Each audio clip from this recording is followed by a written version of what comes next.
In front of me is Chuwi HiPad Max, and today I would like to show you how you can add audio or video files to text message.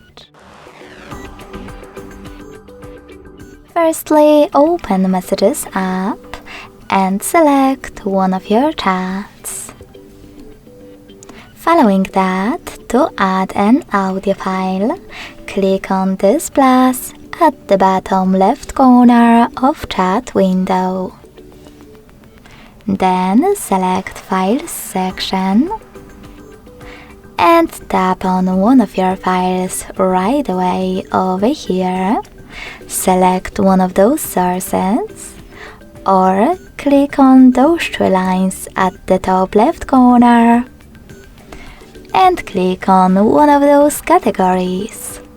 You can also just hit Audio Filter at the top.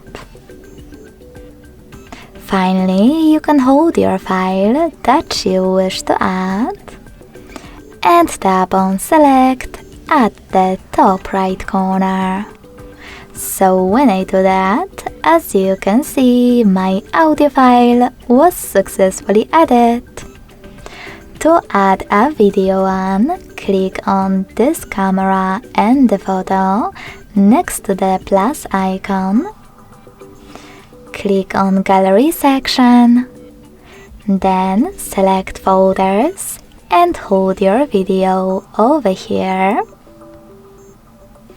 Then choose Select at the top right corner, or simply click on it over here.